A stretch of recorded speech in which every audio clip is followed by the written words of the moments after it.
सभी मित्रों को मेरा नमस्कार। आप सभी को पता है सीटेट की परीक्षा में डायरेक्ट एसएसटी के क्वेश्चन एनसीईआरटी से पूछे जाते हैं।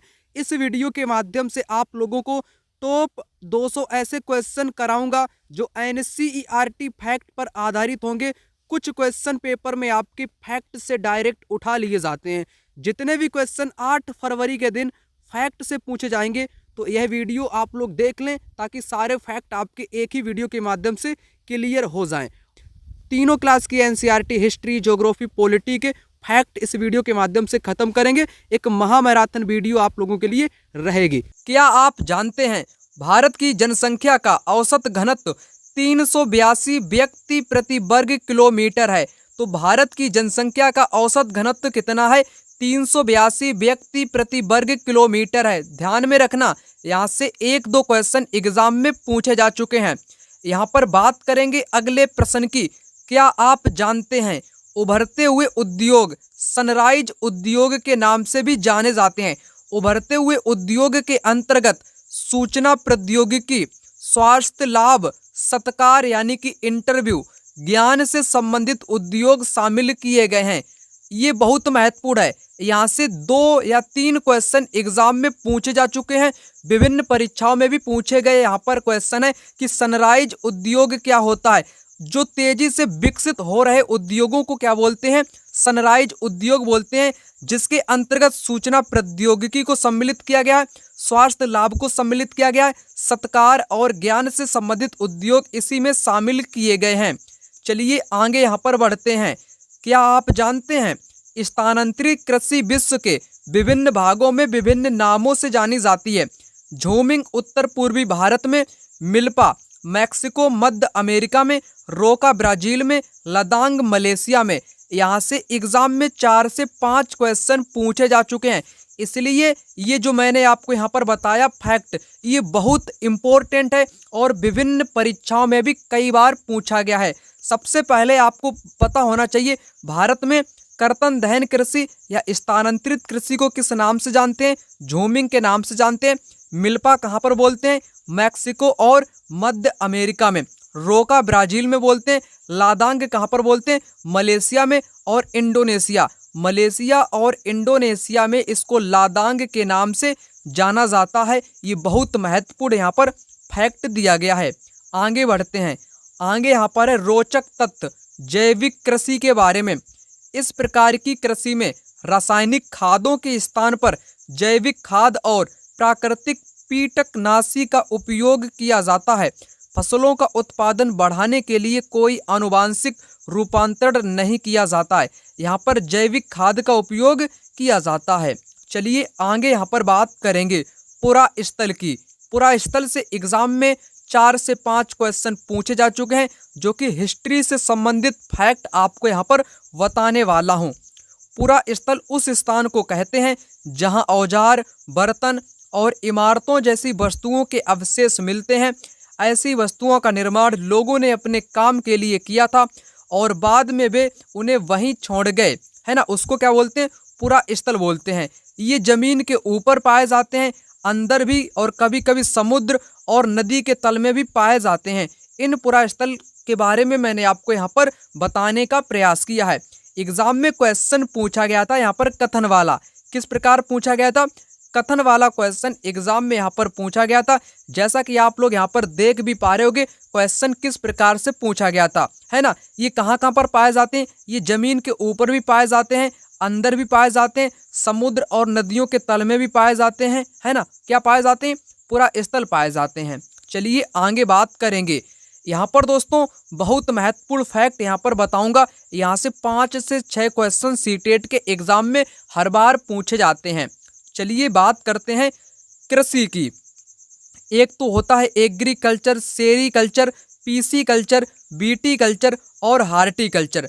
इन सभी के बारे में आपको बताना चाहूँगा। सबसे पहली है एग्रीकल्चर, जिसको कृषि बोलते हैं। इसके अंतर्गत मृदा की जुताई, फसलों को उगाना, पशुपालन का विज्ञान एवं कला, इसे खेती भी कहते हैं। एग्रीकल्चर को क्या बोलते हैं? खेती बोलते हैं। वहीं सेरीकल्चर को क्या बोलते हैं? रेशम का उत्पादन जो किया जाता है उसको सेरीकल्चर के नाम से जाना जाता है। रेशम के कीटों का वाणिज्यिक पालन यह कृषक की आय में पूरक हो सकता है ना। सेरीकल्चर क्या होता है, रेशम से संबंधित है। पीसी कल्चर हर बार एग्जाम में पूछा गया है। मत्स्य पालन जिसको बोलते हैं, मछलियों का पालन जिसको बोलते हैं, विशेष रूप से निर्मित तालाबों और पोखरों में मत्स्य पालन क्या कहलाता है, पीसी कल्चर कहलाता है। आगे बीटी कल्चर, बीटी कल्चर यानी कि द्राक्षा कृषि, अंगूरों की खेती को क्या बोलते हैं, बीटी कल्चर बोलते हैं। हार्टिकल्चर उद्यान कृषि, वाणिज्यिक उपयोग के लिए सब्जियों, फूलों, फलों को उगाने वाली खेती को हार्टिकल्चर के नाम से जानते हैं। यहाँ पर सब कुछ मैंने आपको बता दिया, sericulture, PC culture, BT culture और हार्टिकल्चर के बारे में। यहाँ पर दोस्तों आपको फैक्ट बताऊंगा, यहाँ से एग्जाम में एक क्वेश्चन अब तक पूछा जा चुका है। यहाँ पर बताया गया है भारतीय उपमहाद्वीप में जिन पशुओं का उपचार डिक्लोफेनेक, एस्पिरिन अथवा इब्रुप्रोफेन जैसे कीटनाशी से किया जाता था, उनके अपमार्जन उपरांत गिद्ध किडनी खराब होने से मर रहे थे, है ना। पशुओं पर इन औषधियों के उपयोग करने पर प्रतिबंध लगाने के प्रयास किए जा रहे थे तथा आरक्षित स्थान पर गिद्ध के प्रजनन के प्रयास किए जा रहे थे। यहाँ से एग्जाम में क्वेश्चन भी पूछा गया है। क्या होता था दोस्तों, जो भारत का उपमहाद्वीप है ना, वहाँ पर पशुओं का उपचार, जैसे डिक्लोफेनेक एक औषधि होती है, एस्पिरिन होती है ना दर्द निवारक जिसके अंतर्गत आती है, इब्रुप्रोफेन होती है ना, इनका उपयोग पशुओं में किया जाता था। जिससे क्या होने लगा, पशु तो मरने लगे, जो पशु मरते थे उनको लोग ये फेंक आते थे, फिर उन पशुओं को गिद्ध खाता था। कौन खाता था, मरे हुए पशुओं को गिद्ध खाता था। गिद्ध खाने से गिद्ध की किडनी खराब हो गई। क्या खराब हो गई, गिद्ध ने जानवरों को खाया मरे हुए को, है ना, तो गिद्ध की किडनी खराब हो गई, है ना। किस दवा से, इन दवाओं से जिनको मैंने बताया, ये खतरनाक दवाई थी, है ना, इसी के बारे में यहाँ पर बताया गया। और इन औषधियों के उपयोग करने पर प्रतिबंध लगाने के प्रयास भी किए जा रहे हैं। चलिए आगे बात करेंगे। क्या आप जानते हैं एक टपकता नल एक वर्ष में 1200 लीटर जल व्यर्थ करता है, यानी कि जल का हम लोगों को बचाव करना चाहिए। जो नल होता है ना, पानी जिसमें से टपकता है, एक बूंद टपकती रहती है, तो इस प्रकार से एक साल में 1200 लीटर जो जल होता है वो व्यर्थ हो जाता है, वेस्ट हो जाता है। चलिए आगे बात करेंगे। आगे यहाँ पर मृदा के बारे में आपको बताऊंगा। यहाँ से एग्जाम में 4 से 5 बार क्वेश्चन पूछे गए हैं। यहाँ पर दोस्तों जो मृदा होती है ना, उसकी यहाँ पर कुछ विशेषताएं विशिष्ट प्रकार की बताई गई हैं। सबसे पहले आपको बताना चाहूँगा, यहाँ पर क्या बताना चाहूँगा, समय के बारे में। समय जो होता है वो क्या करता है, वो करता है मृदा परिच्छेदिका की मोटाई को निश्चित करता है। कौन, समय क्या करता है, मृदा परिच्छेदिका की मोटाई को निश्चित करता है। यहाँ से क्वेश्चन पूछा गया है एक एग्जाम में, है ना। मृदा परिच्छेदिका की मोटाई कौन निश्चित करता है, तो समय निश्चित करता है। यहाँ पर दोस्तों आगे बात करूँगा, वनस्पति जात, प्राणी जात और सूक्ष्म जीव ह्यूमस निर्माण की दर को प्रभावित करते हैं, है ना। ह्यूमस निर्माण की दर को कौन प्रभावित करता है, वनस्पतियां हो गई, प्राणी हो गए और छोटे छोटे जो सूक्ष्म जीव होते हैं, ये ह्यूमस निर्माण की दर को क्या करते हैं, प्रभावित करते हैं। और आगे आइएगा, आगे यहाँ से भी एक क्वेश्चन इस स्टेटमेंट से भी पूछा जा चुका है। यहाँ पर क्या बताया गया है, उच्चावच, तुंगता और ढाल मृदा के संचय को निर्धारित करती है। क्वेश्चन एग्जाम में फंसेगा, मृदा के संचय को कौन निर्धारित करता, संचय को, तो उच्चावचता, तुंगता और ढाल, ढाल निर्धारित करता है मृदा की संचय क्षमता को। आगे यहाँ से भी एग्जाम में एक क्वेश्चन पूछा गया है, यानी कि जितना आपको बताऊंगा सभी में से एक एक क्वेश्चन पूछा ही गया है ना। जनक शैल रंग, गठन, रासायनिक गुणधर्म, खनिज मात्रा, पारगम्यता को निर्धारित करती है। क्वेश्चन पूछा गया था, मृदा के पारगम्यता को कौन निर्धारित करता है, तो जनक शैल हो गई, उसका रंग हो गया, गठन हो गया, रासायनिक गुणधर्म हो गया, ये सब कुछ पारगम्यता को निर्धारित करती है जनक शैल, है ना। और आगे एक और यहाँ पर पॉइंट बताया गया है, जलवायु, तापमान, वर्षा, अपक्षय और ह्यूमस निर्माण की दर को प्रभावित करते हैं, है ना। ये भी मैंने आपको सभी चीज़ें बता दी। आगे यहाँ पर बात करेंगे, केवल 1 सेंटीमीटर मृदा को बनने में सैकड़ों वर्ष लग जाते हैं। जो 1 सेंटीमीटर हम लोग मृदा देखते हैं ना खेतों पर जो हम लोग मृदा देखते हैं, ऊपर वाली भूमि देखते हैं 1 सेंटीमीटर वाली, उसको बनने में सैकड़ों यानी कि 100 वर्ष का टाइम लगता है। 100 वर्षों का यहाँ पर टाइम लगता है 1 सेंटीमीटर मृदा को बनने में। क्या आप जानते हैं विश्व की 90% जनसंख्या भूमि क्षेत्र के 30% भाग पर ही रहती है। शेष 70% भूमि पर या तो विरल जनसंख्या है या तो वह निर्जन जनसंख्या है। बहुत महत्वपूर्ण फैक्ट है, एग्जाम में पूछा भी गया है।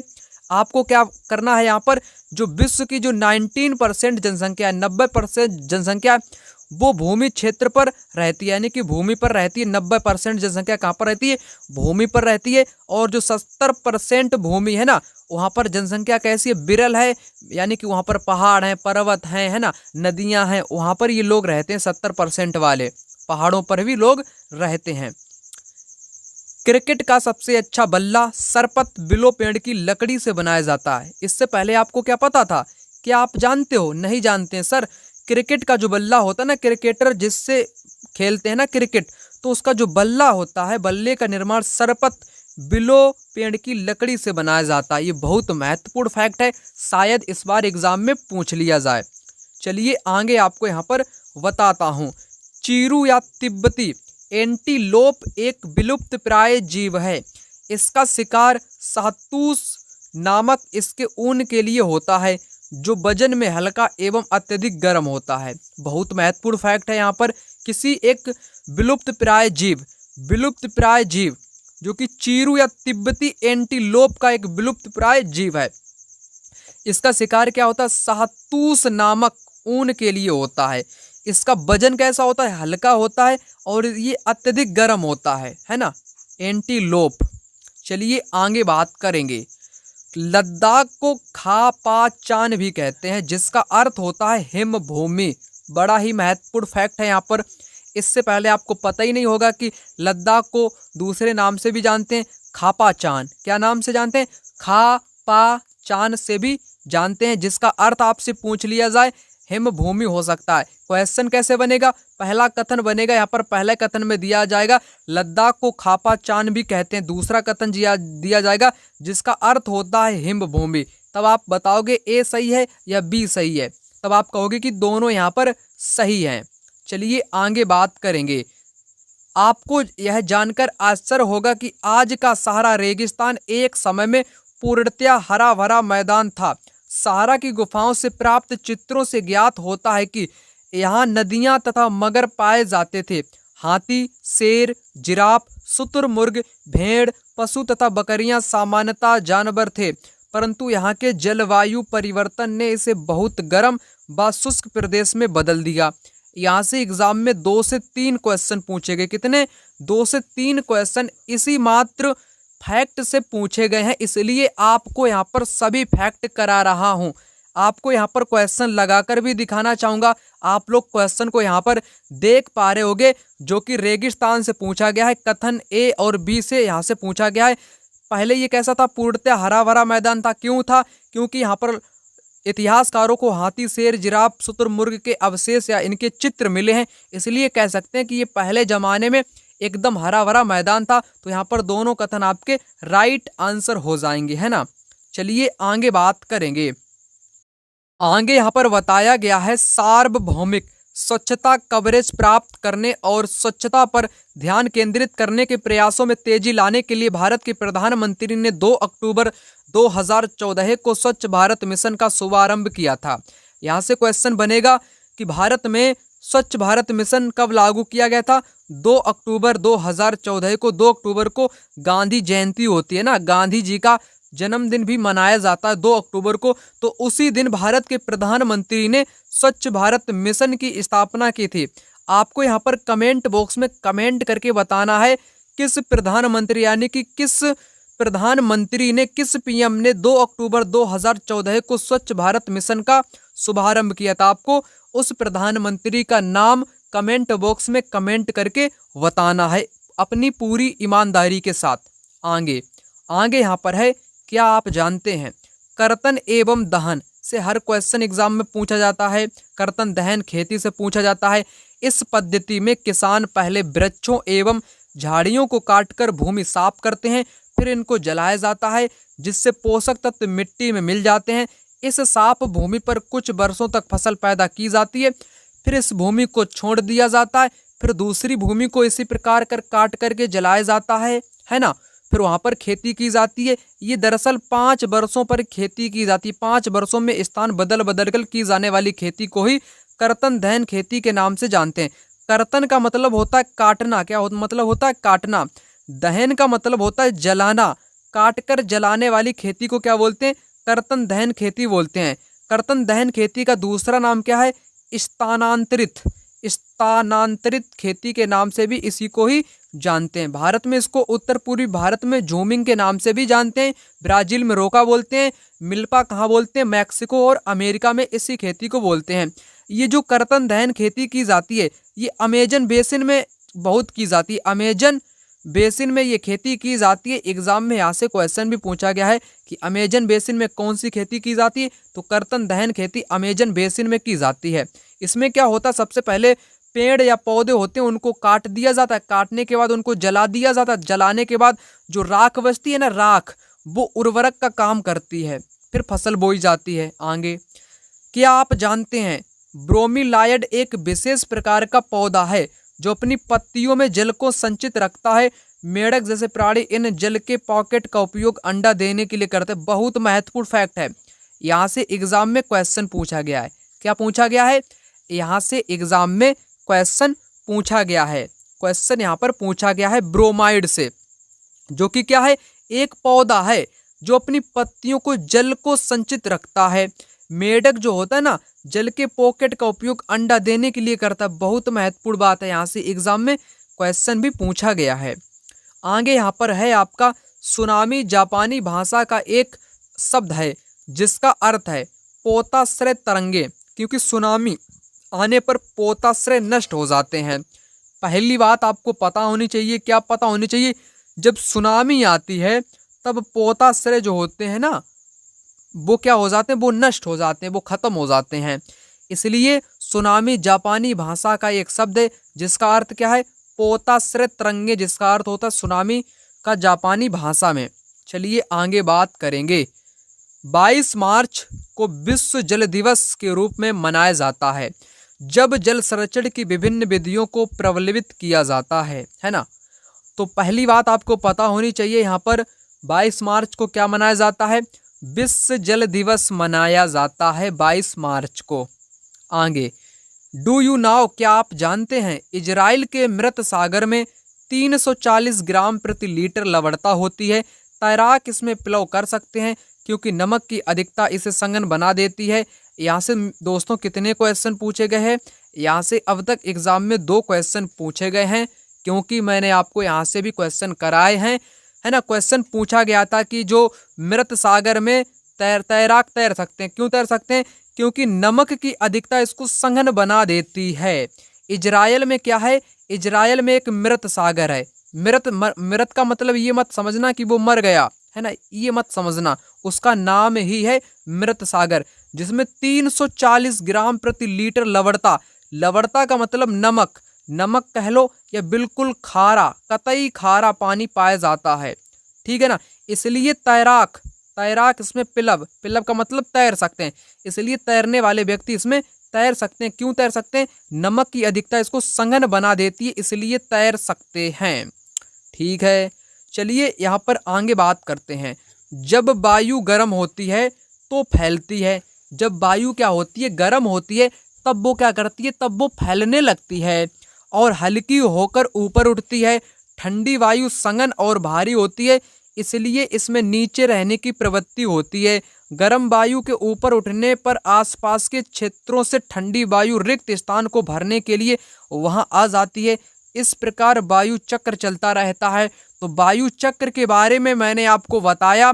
जो दोस्तों हल्की गैस होती है, हल्की गैस नहीं, वायु जो गर्म होती है, हल्की होती है, वो क्या होती है? वो ऊपर उठती है। कहाँ उठती है? वो ऊपर उठ जाती है।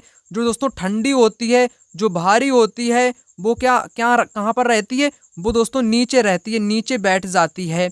जैसे ही ये गर्म और हल्की होती है गैस, है ना, गर्म होती है और हल्की होती है, जैसे ही ये ऊपर उठती है नीचे से, तो इसका यहाँ पर स्थान खाली हो जाएगा और ठंडी गैसें उस स्थान को, गर्म वाले स्थान को भरने के लिए बैठ जाती हैं। उसी को बोलते हैं वायु चक्र बोलते हैं। एक बार इसको यहाँ पर ध्यान पूर्वक आप लोग पढ़ लेना, ठीक है ना।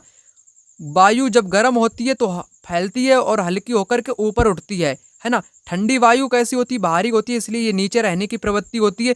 गर्म वायु ऊपर उठने पर आसपास के क्षेत्र में ठंडी वायु उसका स्थान घेर लेती है। बस इतना आपको समझना था। यहाँ पर एक बहुत महत्वपूर्ण फैक्ट की बात कही गई है, यहाँ से एग्जाम में क्वेश्चन भी पूछा गया है। चलिए आपको बताते हैं।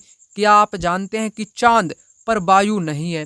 जो चंद्रमा है ना, उस पर ऑक्सीजन यानी कि वायु बिल्कुल नहीं है, अतएव वहाँ वायु दाब भी नहीं है। जब वायु ही नहीं है तो वायु दाब भी नहीं है। अंतरिक्ष यात्री जब चांद पर जाते हैं तो वे विशेष रूप से सुरक्षित हवा से भरी हुई अंतरिक्ष पोशाक पहनते हैं। क्या पहनते हैं? अंतरिक्ष पोशाक पहनते हैं।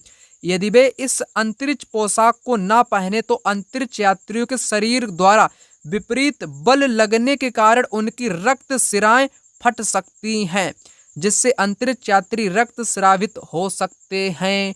जो चंद्रमा पर व्यक्ति जाता है, अगर वो वायु से संबंधित जो पोशाक होती है उसको नहीं पहनता है तो उसकी जो रक्त शिराएं होती है ना, वो बिल्कुल फट जाती हैं और वो खूना खच्चड़ से लिप्त हो जाता है वह व्यक्ति, है ना। उसमें रक्त ही रक्त बहने लगता है, यानी कि उसका जितनी भी मांसपेशियां हैं वो एक तरीके से फट जाती हैं ना। चांद पर जाते समय अगर उसके पास हवा से भरी हुई अंतरिक्ष पोशाक नहीं है तब ऐसी घटना घट सकती है।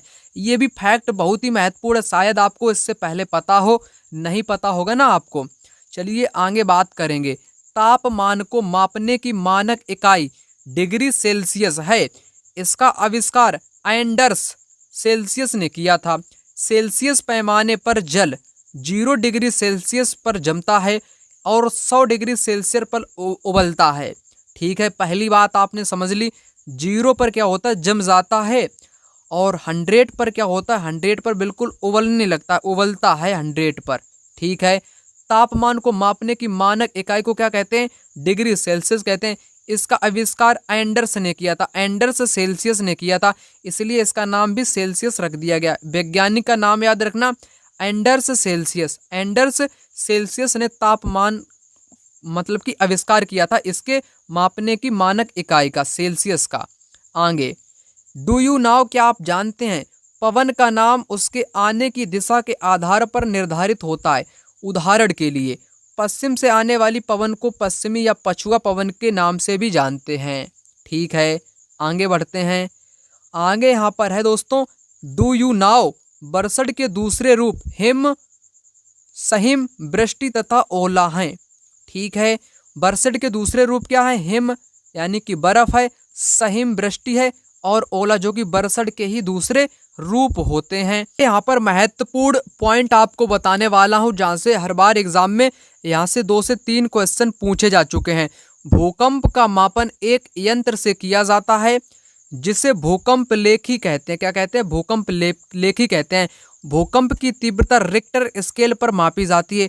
भूकंप की तीव्रता किस पर मापी जाती है? रिक्टर स्केल पर मापी जाती है।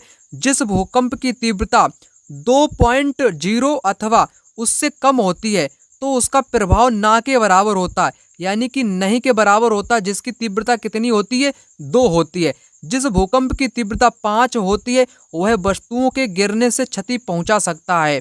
5 वाली क्या कर सकती है? वस्तुओं को गिरा सकती है। वहीं दोस्तों जिसकी 6 होती है, क्या होती है? जिसकी तीव्रता 6 होती है या उससे अधिक होती है वह बहुत शक्तिशाली, और जिसकी 7 होती है वो अधिक और वह सर्वाधिक शक्तिशाली माना जाता है।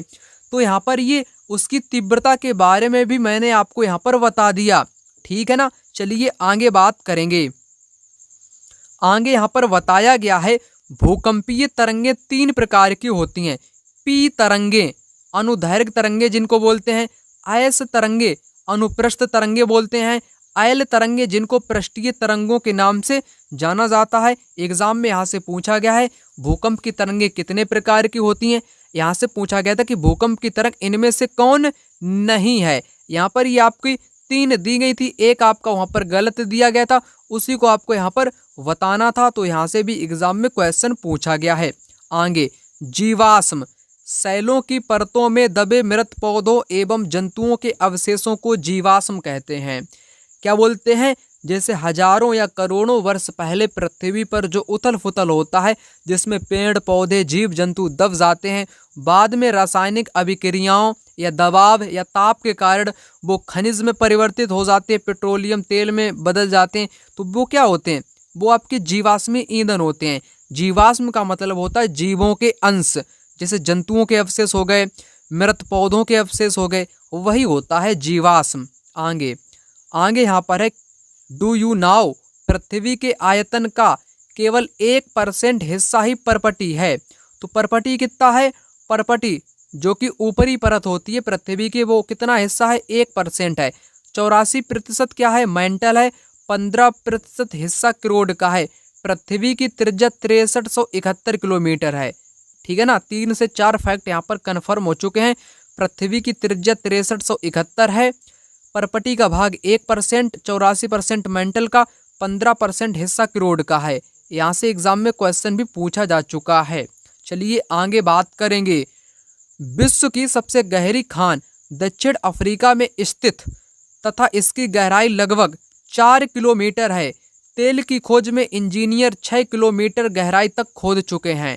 ठीक है ना, सबसे गहरी यहाँ पर खान की बात करी गई है जो कि दक्षिण अफ्रीका में है।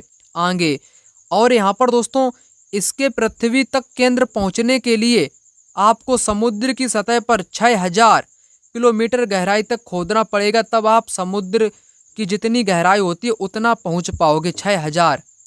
आगे वस्तु विनिमय पद्धति, यह वस्तुओं की अदला बदली का व्यापार है जिसमें धन का प्रयोग नहीं होता है। वस्तु विनिमय पद्धति में वस्तुओं के बदलने का व्यापार होता है, यानी कि वस्तुओं का अदला बदली का व्यापार होता है। इसमें किसी भी प्रकार का धन मनी का प्रयोग नहीं किया जाता है। आगे प्रत्येक वर्ष 5 जून को विश्व पर्यावरण दिवस मनाया जाता है। कब? 5 जून को पर्यावरण दिवस मनाया जाता है। आगे यहाँ पर है, क्या है? यहाँ पर बताया गया है, क्या आप जानते हैं प्रवाल छोटे समुद्री जंतुओं के कंकाल जिसे पॉलिप कहा जाता है। जब जीवित पॉलिप मरते हैं तब उनका कंकाल बच जाता है। अन्य पॉलिप की वृद्धि इन ठोस कंकालों के ऊपर होती है जो बढ़ते बढ़ते काफ़ी ऊंचे होते जाते हैं और इस प्रकार प्रवाल द्वीपों का निर्माण होता है। प्रवाल द्वीप आप लोग इस चित्र में भी देख पा रहे होंगे। जब प्रवाल जो जीव होता है ना, एक जीव जिसको मूंगा भी बोलते हैं, उसकी जब मृत्यु हो जाती है तो वो एक प्रकार से परत टाइप की ऐसी सी बना लेता है।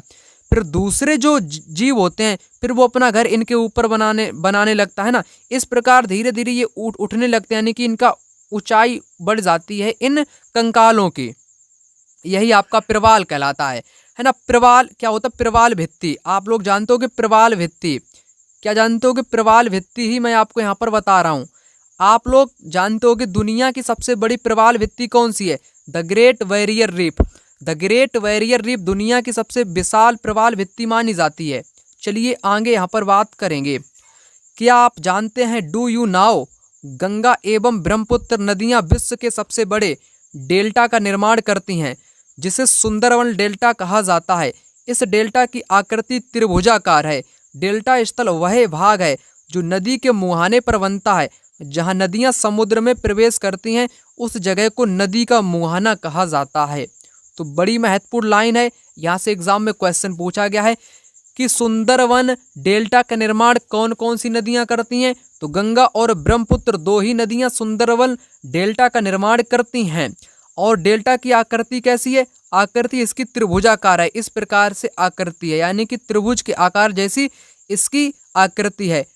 ठीक है ना, आपको बताने का मैंने आपको यहाँ पर बता ही दिया।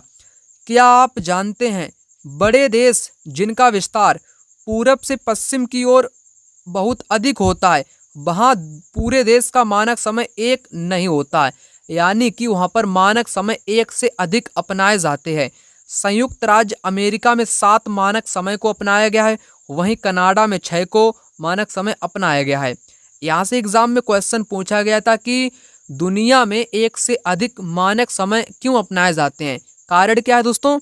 क्योंकि दोस्तों पूरे देश का मानक समय एक साथ समान नहीं रहता। क्योंकि उनका विस्तार जो देशांतर विस्तार होता है पश्चिम की ओर अधिक होता है ना। देशांतरीय विस्तार अधिक होने के कारण देशों को एक से अधिक मानक समय अपनाने पड़ते हैं। संयुक्त राज्य अमेरिका के पास 7 मानक समय है, कनाडा के पास 6 है, भारत के पास 1 ही है ना, जो कि ग्रीनविच टाइम के 5.5 घंटा आगे रहता है। आगे यहाँ पर बात करेंगे जापान की जुंको ताबेई। जापान की जुंको ताबेई विश्व की पहली महिला थी जिसने 16 मई 1975 को एवरेस्ट पर कदम रखा। बड़ा महत्वपूर्ण फैक्ट है यहाँ पर, एक महिला का नाम क्या बताया गया, जुंको ताबेई बताया गया, जो कि 16 मई 1975 को एवरेस्ट पर अपना कदम रखा था। बछेंद्री पाल भारत की पहली महिला थी जिसने 23 मई 1984 को एवरेस्ट पर अपना कदम रखा था। जापान की कौन थी, जुंको ताबेई थी, और भारत की बछेंद्री पाल थी। इतना आप लोग यहाँ पर इसका अंतर यहाँ पर आप लोग समझ चुके होंगे।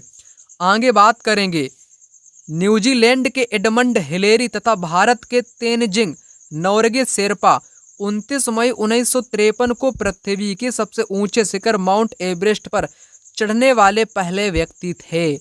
न्यूजीलैंड का एडमंड था, वहीं भारत का तेनजिंग शेरपा बोलते हैं इसको, जो कि 29 मई 1953 को माउंट एवरेस्ट पर चढ़ गया था। आगे शब्दों की उत्पत्ति ग्रीक भाषा में बात करेंगे। किस भाषा में, ग्रीक भाषा में। लिथास का अर्थ क्या होता है, पत्थर। लिथास का अर्थ होता है पत्थर। एटमॉस का अर्थ क्या होता है, बाष्प। क्या अर्थ होता है, बाष्प। हुइडर का अर्थ क्या होता है, जल। हुइडर का अर्थ होता है जल। बायोस का अर्थ क्या होता है, बायोस का अर्थ होता है जीवन। बायोस का अर्थ क्या होता है, जीवन होता है। आगे डू यू नाउ प्राचीन भारतीय खगोल शास्त्री आर्यभट्ट ने बताया था कि पृथ्वी गोल है और अपने अक्ष पर घूर्णन यानी कि घूमती करती है, घूर्णन करती है। किसने बताया था, है ना, किसने बताया था, आर्यभट्ट, जो कि एक खगोल शास्त्री थे। आर्यभट्ट ने ऐसा बताया था। आगे अपने स्थान से ध्रुव तारे का कोण मापकर आप अपने स्थान का अक्षांश जान सकते हैं। यहाँ से एग्जाम में क्वेश्चन पूछा जा चुका है। क्या हो चुका है, पूछा जा चुका है, इसलिए महत्वपूर्ण है। हम लोग अपने स्थान से ध्रुव तारे का कोण मापकर अपने स्थान का अक्षांश जान सकते हैं। चलिए आगे बात करेंगे मानव निर्मित उपग्रह एक कृत्रिम पिंड या वैज्ञानिक के द्वारा बनाया गया होता है जिसका उपयोग ब्रह्मांड के बारे में जानकारी प्राप्त करने एवं पृथ्वी पर संचार माध्यम के लिए किया जाता है। इसे रॉकेट के द्वारा अंतरिक्ष में भेजा जाता है एवं पृथ्वी की कक्षा में स्थापित कर दिया जाता है। अंतरिक्ष में उपस्थित कुछ भारतीय उपग्रह इनसेट, IRS, एडुसेट इत्यादि हैं, है ना। तो ये भी आपके लिए इम्पोर्टेंट है, एग्जाम में क्वेश्चन पूछा गया था। एडुसेट क्या है, एडुसेट क्या है, तो ये कृत्रिम यानी कि मानव निर्मित एक भारत का उपग्रह है। आगे रोचक तथ्य, नील आर्मस्ट्रांग पहले व्यक्ति थे जिन्होंने 20 जुलाई 1969 को सबसे पहले चंद्रमा की सतह पर कदम रखा, है ना, चंद्रमा की सतह पर कदम रखा था। ठीक है, आगे यहाँ पर है प्रकाश की गति लगभग कितनी होती है दोस्तों, इसकी गति होती है 3 लाख किलोमीटर प्रति सेकेंड। 1 सेकेंड में कितनी जाती है, मात्र 1 सेकेंड में इसकी गति 1 सेकेंड में 3 लाख होती है। कितनी होती है, 3 लाख होती है, जिसको प्रकाश गति में मापा जाता है। ठीक है ना, प्रकाश वर्ष में। सूर्य के प्रकाश को पृथ्वी तक पहुंचने में लगभग 8 मिनट का समय लगता है। कितना, 8 मिनट का टाइम लगता है, जबकि गति कितनी है, 3 लाख किलोमीटर प्रति सेकेंड। 1 सेकेंड में 3 लाख इसकी गति है प्रकाश की, फिर भी ये 8 मिनट में पृथ्वी पर पहुंच पाती है। आगे यहाँ पर देखिएगा, जियो का शब्द लॉजी के साथ मेट्री और आइड के साथ जोड़ने पर क्या होता है, जियोलॉजी। जियोलॉजी का अर्थ क्या होता है, पृथ्वी का अध्ययन। जियोमेट्री का मतलब होता है पृथ्वी का मापन। जियोआइड पृथ्वी के आकार के अनुरूप। ठीक है, आगे बढ़िएगा। पौराणिक रोमन कहानियों में सोल सूर्य देवता को कहा जाता है। सौर शब्द का अर्थ है सूर्य से संबंधित, इसलिए सूर्य के परिवार को सौर मंडल सोलर सिस्टम कहा जाता है। सौर शब्द का उपयोग करते हुए और अधिक शब्दों में यहाँ पर लिखने को कहा गया है। ठीक है ना, मैंने आपको क्या बताया, इस सोल सूर्य देवता को कहा जाता है रोमन कहानियों में। ठीक है, आगे रोचक तथ्य, बृहस्पति, शनि तथा यूरेनस के चारों ओर छल्ले पाए जाते हैं। यहाँ से एग्जाम में क्वेश्चन पूछा गया है कि किन ग्रहों के बीच में या किन ग्रहों में छल्ले पाए जाते हैं। बृहस्पति में, शनि में, यूरेनस के चारों ओर छल्ले पाए जाते हैं। ये छल्ले विभिन्न पदार्थों के असंख्य छोटे छोटे पिंडों से बनी पट्टियां हैं। पृथ्वी के इन छल्लों को शक्तिशाली दूरबीन की सहायता से देखा जा सकता है। वीडियो दोस्तों आप लोगों के लिए यहीं तक थी। अगर आपको इसका नेक्स्ट पार्ट चाहिए तो कमेंट बॉक्स में कमेंट करो कि सर इसका जल्दी नेक्स्ट पार्ट अपलोड करो, तो मैं अपलोड कर दूंगा। वीडियो को लाइक नहीं किया, वीडियो को लाइक कर दो। चैनल को पहली बार देख रहे तो चैनल को सब्सक्राइब करना मत भूलिएगा। दिखाया गया है, आप सभी लोग कमेंट बॉक्स में कमेंट करके बताओ। इस चित्र को ध्यानपूर्वक आप लोग देखो और इस चित्र में क्या चीज दर्शाने की बात कही गई है आपके NCERT पुस्तक में, है ना। ये चित्र किस चीज को यहाँ पर इंगित करता है। उड़ता हुआ यहाँ पर बाज है ना। रथ भी यहाँ पर दर्शाया गया है। इसको आप कमेंट बॉक्स में बता देना किस आकृति को यहाँ पर दर्शाया गया होगा। सभी लोग इसको जानते ही होंगे, है ना। एक बार और आप यहाँ पर देख लो। यहाँ पर बात करता हूँ शासन की। शासन के 3 चरण बताए गए हैं, विधायिका, न्यायपालिका और कार्यपालिका। ठीक है, अब बात करता हूँ यहाँ पर विधायिका की। वह अंग जो नए कानून बनाती है और कभी कभी पुराने कानून में संशोधन और वर्तमान कानून को निरस्त भी करती है। यह कार्य जनता के प्रतिनिधियों की सभा द्वारा किया जाता है। भारतीय शासन प्रणाली हम आगे आपको बताएंगे, है ना, विस्तृत वीडियो में। कार्यपालिका की बात करूं, वह अंग है जो कानूनों को लागू करती है। इसके अंतर्गत राष्ट्र राज्य के प्रमुख, राष्ट्रपति, प्रधानमंत्री, मुख्यमंत्री यानी कि मंत्रीगण इसमें आते हैं कार्यपालिका में, जो कि कानून को लागू करती है।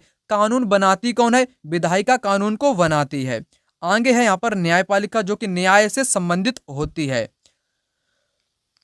मद्रास कॉरपोरेशन की यहाँ पर मैं बात करूं, 29 सितंबर 1688 में स्थापित मद्रास कॉरपोरेशन अब ग्रेटर चेन्नई कॉरपोरेशन भारत में सबसे प्राचीन नगर निगम संस्था है। अगर कभी आपसे पूछ लिया जाए भारत की सबसे प्राचीन नगर निगम संस्था कौन सी है, तो मद्रास कॉरपोरेशन है। ठीक है ना, यही है आपकी। ये चित्र भी है मद्रास कॉरपोरेशन का, जो कि सबसे प्राचीन नगर निगम संस्था है।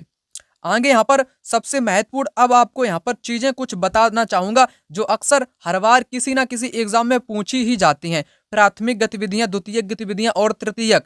जिन्होंने इकोनॉमिक यानी कि अर्थशास्त्र से पढ़ाई की होगी अपने बैचलर में, है ना, वो लोग जानते होंगे। यहाँ पर प्राथमिक गतिविधियां क्या होती हैं? जो हम लोगों को पर्यावरण से प्रत्यक्ष रूप से प्राप्त हो जाएं, है ना, पर्यावरण से प्रत्यक्ष रूप से प्राप्त हो जाएं, वही प्राथमिक गतिविधियां होती हैं। जिन आर्थिक गतिविधियों में लोग प्रत्यक्ष रूप से वस्तुओं के उत्पादन के लिए प्रकृति पर निर्भर रहते हैं, यानी कि वातावरण पर निर्भर रहते हैं, उन्हें प्राथमिक गतिविधियां या प्राथमिक क्षेत्र की आर्थिक गतिविधियां कहते हैं। उदाहरण के लिए कृषि क्षेत्र में अन्न, सब्जियों की खेती, जंगलों की लकड़ी एकत्रित करना, खदानों में कोयला निकालना, मछली पालना, मुर्गा मुर्गी पालना यानी कि कुक्कुट पालन करना, फार्म से अंडे प्राप्त करना आदि सभी ये प्राथमिक क्षेत्र के अंतर्गत है। यानी कि जो डायरेक्ट हम लोगों को प्राप्त हो जाए प्रत्यक्ष रूप से, वही होता है प्राथमिक गतिविधि। ठीक है ना, जैसे खेती करना, खदान, मछली पालन, पशुपालन, ये सब कुछ प्राथमिक क्षेत्र के अंतर्गत आते हैं। वनों को काटना भी प्राथमिक के अंतर्गत आता है। द्वितीयक गतिविधियां क्या होती हैं? ये पर्यावरण पर निर्भर होती हैं, परंतु इसमें इसका रूप बदल दिया जाता है। बदलने के कारण ये द्वितीयक में हो जाती हैं। आपको यहाँ पर बताऊंगा, चित्र के साथ आपको बताऊंगा। ऐसी आर्थिक गतिविधियां जिसमें लोग प्राथमिक क्षेत्र पर आधारित वस्तुओं को रूपांतरित करते हैं ना, रूपांतरित करके अन्य वस्तु का उत्पादन करते हैं, उन्हें द्वितीयक गतिविधियां कहा जाता है। जैसे उदाहरण के तौर पर द्वितीयक क्षेत्र में भवनों, सड़कों आदि का निर्माण, पानी, बिजली, गैस आदि आवश्यक वस्तुओं के प्रदान करना सम्मिलित है। ठीक है ना, तो इतना आपने समझ लिया। जिसमें प्राथमिक क्षेत्र में कच्ची सामग्री को रूपांतरित करके यहाँ पर बेचा भी जाता है। जैसे यहाँ पर बताया गया है, क्या बताया गया? कृषि क्षेत्र से प्राप्त अनाज से मिलों में आटा तैयार करना। आटा तैयार करना क्या है? ये द्वितीयक गतिविधि है। उसी प्रकार दूसरा उदाहरण क्या? मूंगफली से तेल निकालना। मूंगफली खेत में होती है इसलिए प्राथमिक होगी, जब उसका तेल निकाल लिया जाएगा तो ये द्वितीयक यानी कि उसका रूप परिवर्तन हो जाएगा। उसी प्रकार चाय की पत्तियों से चाय तैयार करना, है ना, आप समझ रहे होगे। चाय खेत में होती है, है ना, चाय की फसल होती है, रोपड़ फसल होती है, उसमें जब हम लोग चाय बना देते हैं, चाय द्वितीयक में हो जाती है, यानी कि उसको परिवर्तित कर देते हैं। इसी प्रकार जंगल से प्राप्त लकड़ी से फर्नीचर, दरवाजों का निर्माण करते हैं, मकान में लगाते हैं, तो वो द्वितीयक में यहाँ पर बदल जाती है। उसी प्रकार कागज बनाते हैं ना, लकड़ी से कागज बनाते हैं जिस पर हम लोग लिखते हैं, तो वो भी द्वितीयक में बदल जाती है। कपास से कपड़े तैयार किए जाते हैं, कपास खेत में होता है, उससे सूती वस्त्र निर्माण होता है, तो द्वितीयक में बदल जाती है। अब बात करूं यहाँ पर तृतीयक गतिविधियां, वे सभी आर्थिक गतिविधियां जो प्राथमिक और द्वितीयक गतिविधियों में सम्मिलित लोगों की सहायता प्रदान करती हैं, यानी कि ये सहायता करती है। जैसे ट्रक चालक हो गया, सब्जियों के खेत के लिए उद्यान या बाजार, बाजार भी आपके तृतीयक में ही आते हैं। शिक्षक भी तृतीयक में आता है। नाई, नर्स, है ना, अधिवक्ता, विमान चालक अपनी सेवाएं प्रदान करते हैं। मोबाइल फोन, टेलीविजन, मरम्मत और सुधार का कार्य करने वाले व्यक्ति, मैकेनिक, ये सब कुछ, बिजली मिस्त्री या बिजली की आपूर्ति करने वाला व्यक्ति, इलेक्ट्रिशियन, है ना, मैकेनिक, बिजली मिस्त्री, ये सब कुछ किसमें आते हैं? तृतीयक में, जो कि सहायता प्रदान करते हैं। आगे आपको चित्र में भी बता देता हूं। प्राथमिक क्षेत्र में जैसे खेती करना, खनन करना, द्वितीयक में विनिर्माण उद्योग हो गए, ठीक है ना। और आगे यहाँ पर आपको बताता हूँ कुछ, जैसे मोटर वाहन कारखाना, ये किस में आएगा? ये द्वितीयक में आएगा, क्योंकि यहाँ पर निर्माण की जा रही है चीजों को। वस्त्र बनाना, ये भी द्वितीयक में आएगा। वहीं औषधि कारखाना द्वितीयक में आएगा। फर्नीचर निर्माण इकाई आपकी द्वितीयक स्रोत के अंतर्गत आएगी, यानी कि द्वितीयक आर्थिक गतिविधि में आएगी। सॉफ्टवेयर तैयार करना, ये यहाँ पर ये किस में आएगा? ये आपका आ जाएगा यहाँ पर हवाई, ये तृतीयक में आ जाएंगे। रेस्तरां में सेवाएं और हवाई अड्डों पर सेवाएं, ठीक है ना, मतलब कि ये लोगों को एक सेवाएं दे रही हैं।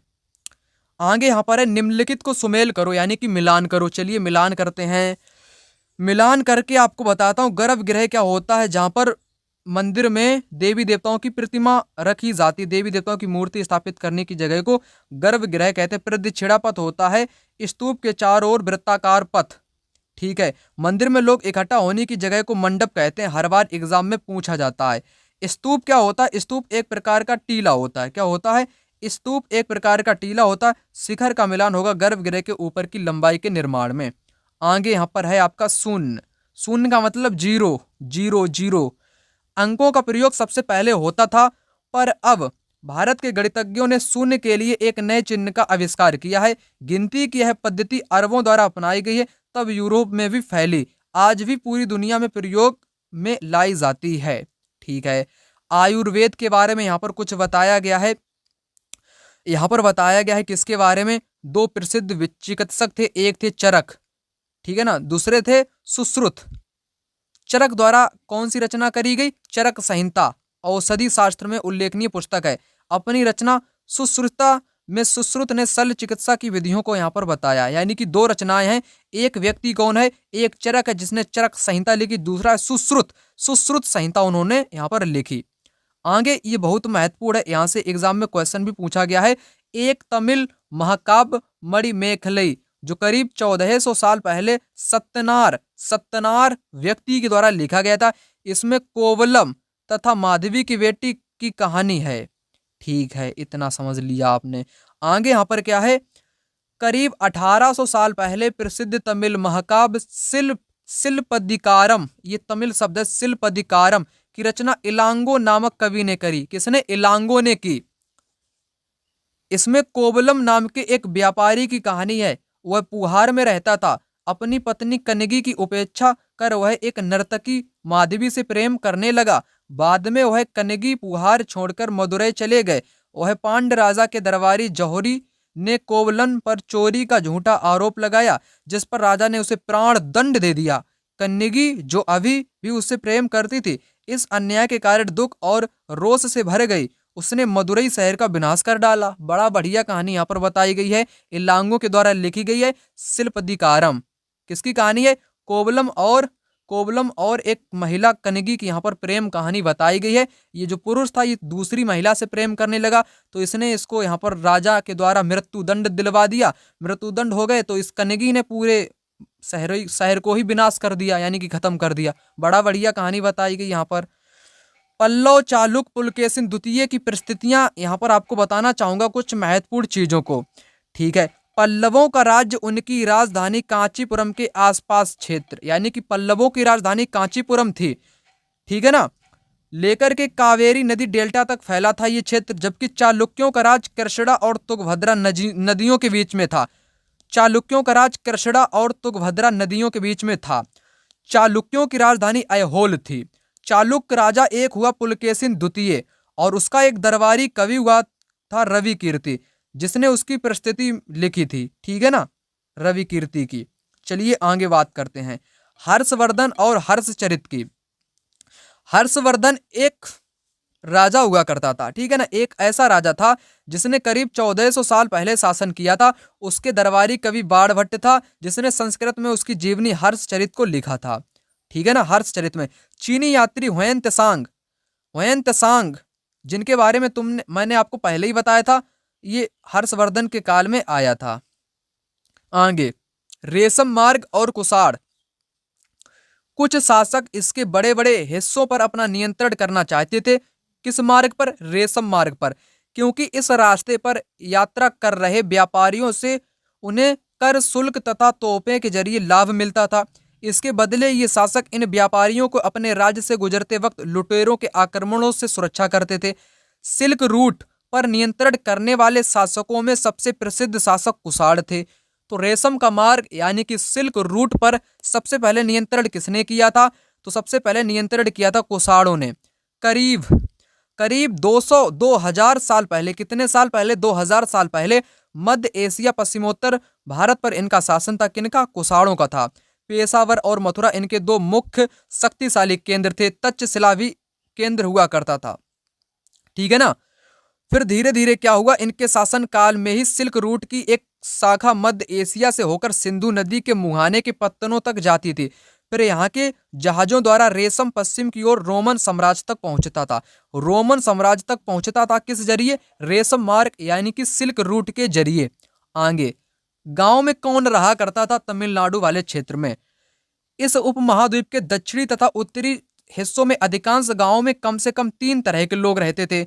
तमिल क्षेत्र में बड़े भूस्वामियों को बेल्ला कहा जाता था। क्वेश्चन अक्सर यहाँ से पूछा जाता है, तमिल क्षेत्र के बड़े भूस्वामियों को क्या कहा जाता था? बेल्ला कहा जाता था। साधारण हलवाहों जो कि खेत जोतने का काम करते थे उनको उड़वार बोला जाता था। क्या? उड़वार बोला जाता था। भूमिहीन मजदूर या दास या नौकर जो हुआ करता था उसको कड़ेसियार बोला जाता था, और अदिमई भी उसको बोला करते थे। देश के उत्तरी हिस्से में गांव का प्रधान ग्राम भोजक हुआ करता था। ग्राम भोजक से भी एग्जाम में 3 से 4 क्वेश्चन पूछे गए हैं। ग्राम भोजक, ठीक है ना।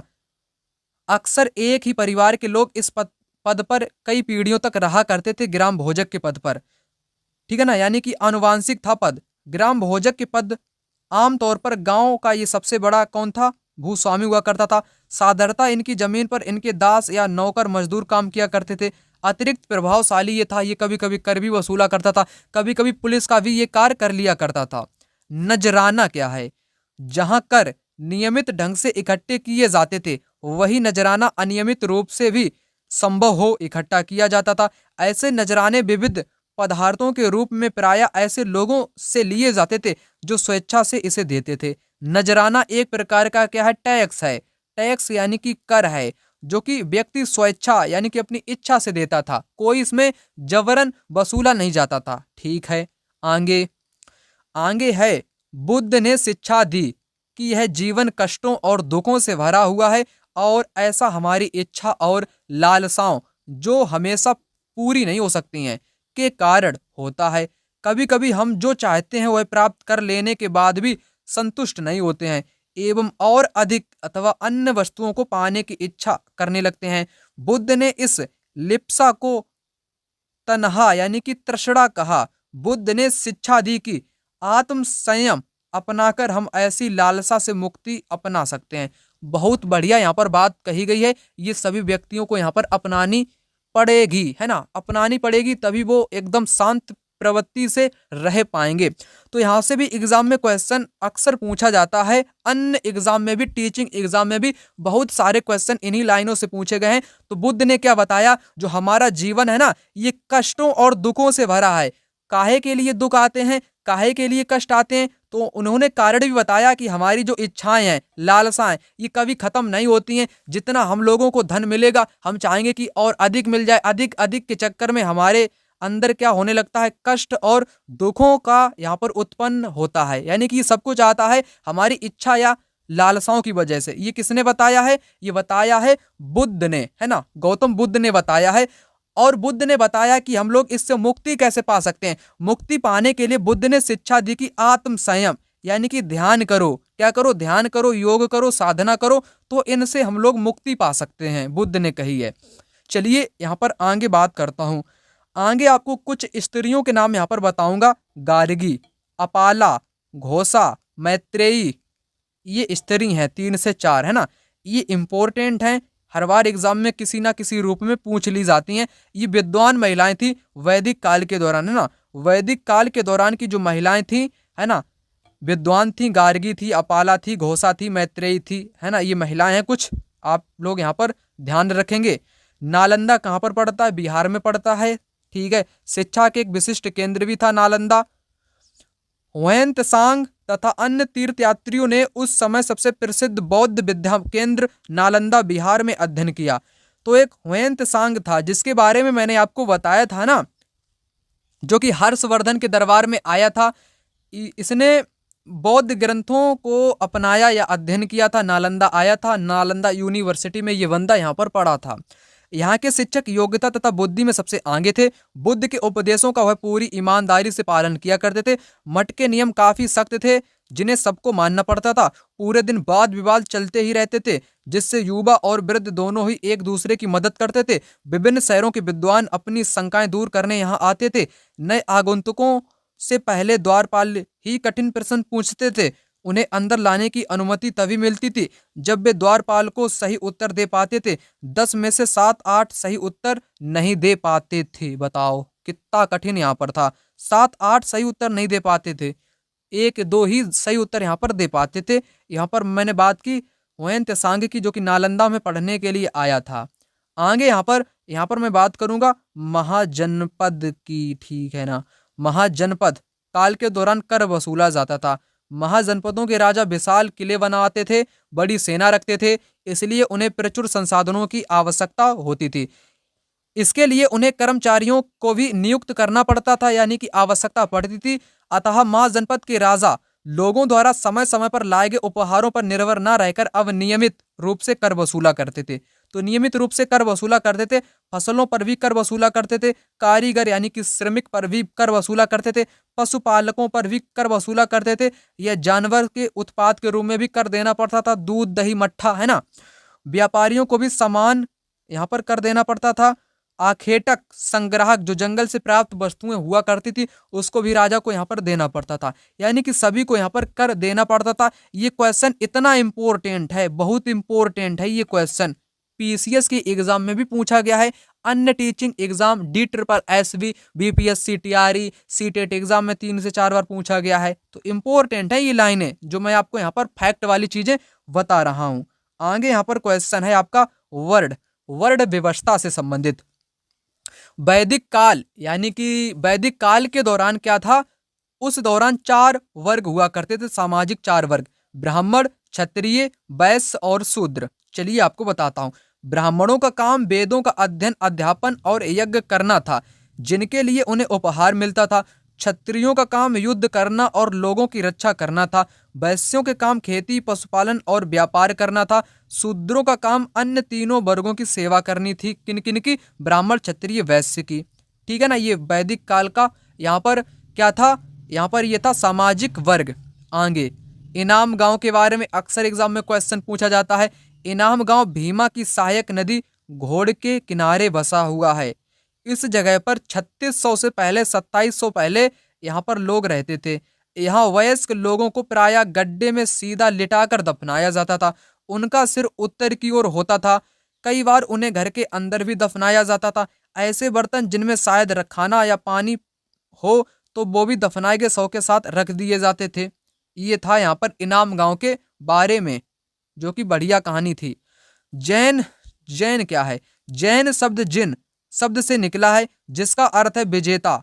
ठीक है ना। ये जो मैं वीडियो आपको करा रहा हूं ना, ये पार्ट 2 है। इसका जो पार्ट 1 है, पार्ट 1 का जो लिंक है ना, पार्ट 1 का लिंक इस वीडियो के डिस्क्रिप्शन बॉक्स में मैं दे दूंगा। वहां पर पार्ट 1 लिख करके उस पर क्लिक करके आप पार्ट 1 को भी यहाँ पर देख सकते हो।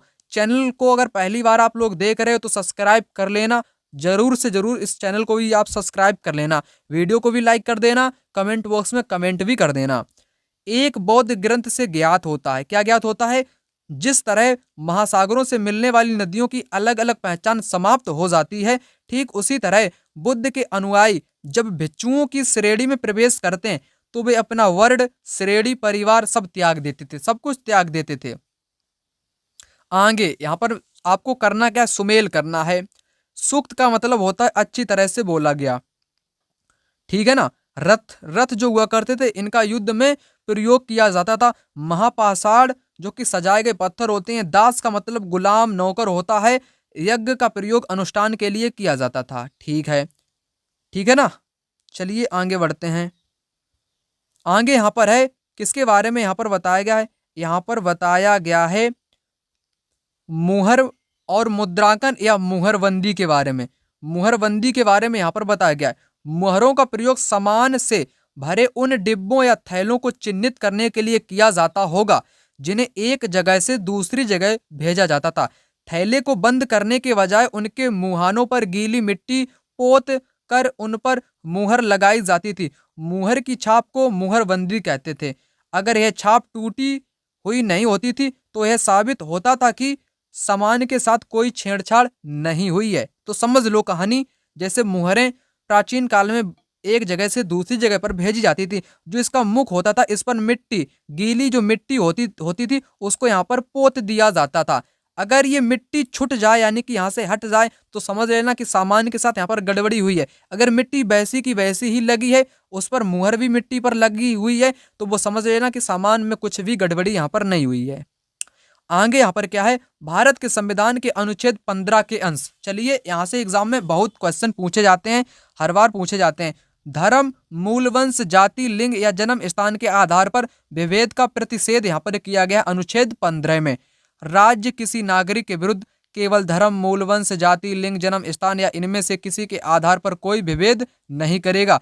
कोई नागरिक केवल धर्म, मूल वंश, जाति, लिंग, जन्म स्थान किसी के आधार पर दुकान, सार्वजनिक भोजनालयों, होटलों, सार्वजनिक मनोरंजन के स्थान में प्रवेश या पूर्णतया भागता या राज्य निधि से पोषित या साधारण जनता के प्रयोग के लिए समर्पित कुओं, तालाबों, स्नान घाटों, सड़कों, सार्वजनिक समागम के स्थल होते हैं वहां पर भी उपयोग कर सकता है, चाहे किसी भी जाति का हो, ठीक है ना। कुओं का भी उपयोग कर सकता है। तो ये बताया गया है अनुच्छेद 15 में।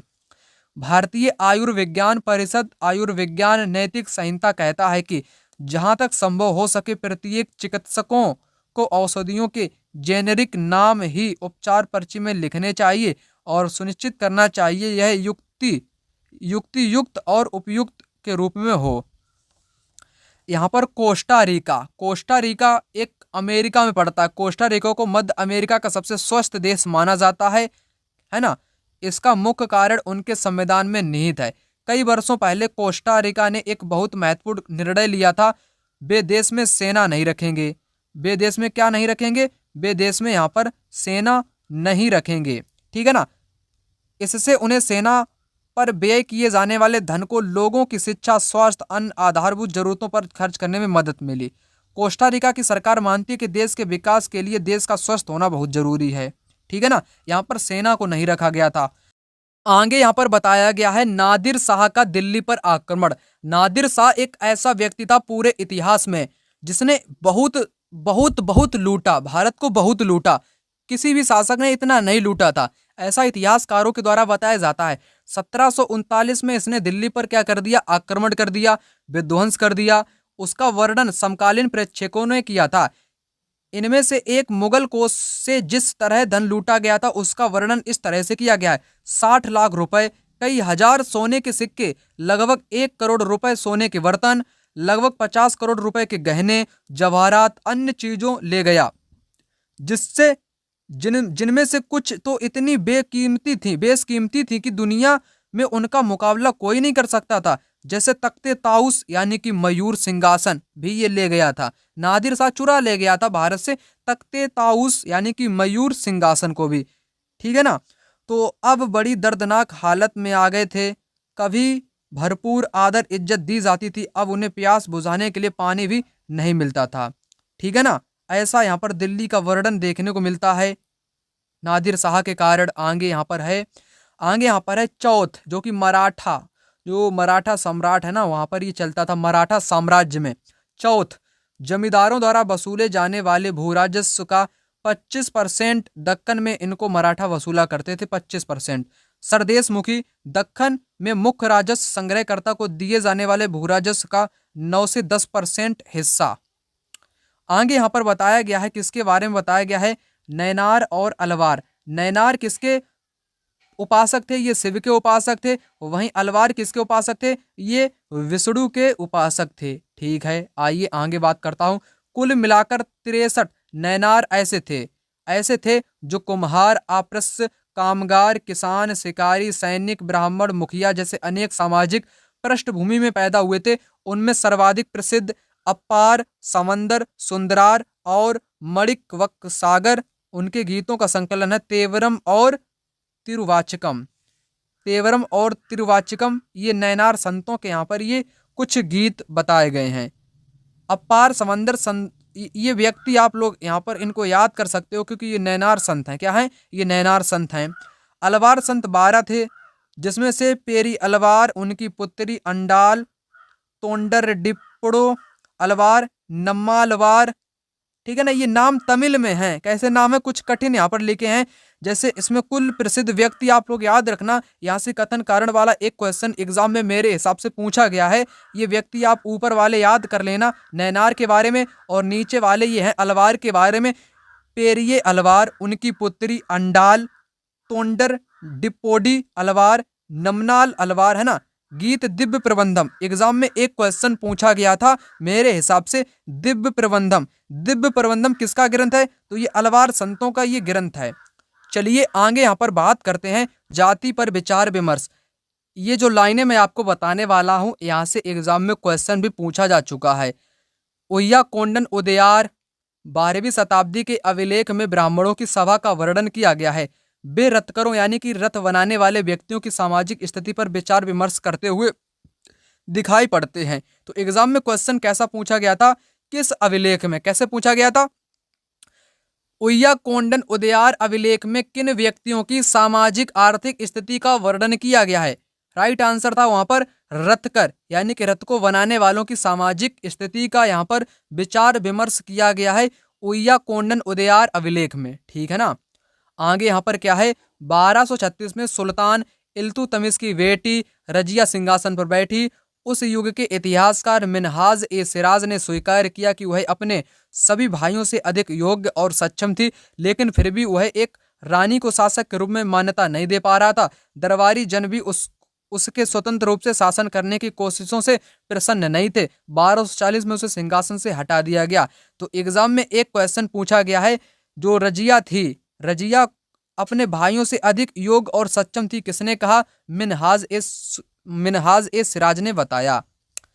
आगे यहाँ पर मिनहाज ए सिराज ने क्या लिखा हुआ है, उसने क्या लिखा हुआ है, खुदा की रचना के खाते में उसका ब्यौरा चूंकि मर्दों की सूची में नहीं आता, इसलिए शानदार खूबियों से भी आखिर हासिल क्या था। ये किसके बारे में है, ये है दोस्तों, किसके बारे में बताया गया, रजिया के विषय में मिनहाज ए सिराज ने लिखा है। एक आगे आपको यहाँ पर एक महत्वपूर्ण बिंदु आपको दिखाना चाहूंगा। रजिया ने अपने अभिलेखों और सिक्कों पर अंकित करवाया कि वह सुल्तान इल्तुतमिश की बेटी थी। उसी प्रकार आधुनिक आंध्र प्रदेश के वारंगल क्षेत्र में किसी समय काकतीय वंश का राज्य था। उस वंश की रानी रुद्रमा देवी के व्यवहार से रजिया का जो व्यवहार था बिल्कुल विपरीत था, उल्टा था। रुद्रमा देवी ने अपने अभिलेख में अपना नाम पुरुषों जैसा लिखवाकर पुरुष होने का भ्रम पैदा किया था। तो एग्जाम में यहाँ से 2-3 क्वेश्चन पूछे गए हैं। खुदा की रचना उसके खाते में ब्यौरा नहीं आता, किसके बारे में कथन है, तो ये रजिया के बारे में यहाँ पर कथन है, जो कि मिनहाज ए सिराज ने लिखा है। दूसरा क्वेश्चन पूछा जाता है, किस महिला ने पुरुष होने का भ्रम पैदा किया अपने अभिलेख में, तो उस रानी का नाम है रुद्रमा देवी, जो कि वारंगल क्षेत्र यानी कि आंध्र प्रदेश से बिलोंग करती है। ओके, आगे यहाँ पर है, यहाँ से भी एग्जाम में क्वेश्चन पूछा गया है, 400 कर। 400 कर। तमिलनाडु में शासन करने वाला चोल वंश के अभिलेख में विभिन्न किस्म के करों के लिए 400 से ज्यादा सूचक शब्द मिलते हैं। सबसे अधिक उल्लिखित कर बेट्टी कर। कौन सा कर? बेट्टी कर, जो नगद की बजाय जबरन श्रम से लिया जाता था, यानी जबरन श्रम और कदमाई यानी कि भूराजस्व थे। मकान पर छाजन डालने पर लगने वाला कर, खजूर या ताड़ के पेड़ पर चढ़ने के लिए सीढ़ी के इस्तेमाल पर लगने वाला कर, पारिवारिक संपत्ति का उत्तराधिकार हासिल करने के लिए लगने वाला कर इत्यादि का उल्लेख मिलता है। तो इस प्रकार के यहाँ पर खतर से खतरनाक यहाँ पर करों को लागू किया जाता था तमिलनाडु के क्षेत्र में।